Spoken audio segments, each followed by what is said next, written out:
Uliahidi wewe Bwana, huniachi. Hadi mwisho wa dahali ulisema huniachi. Wewe ni Mungu uliye mwaminifu siku zote.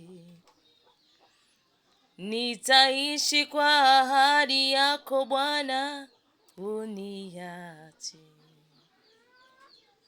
Baba hata mama wanaweza nikimbia, marafiki nao wanaweza nikataa, mara kwa mara maadui wanizunguka. Mimi nitaishi kwa ahadi yako Bwana, huniachi.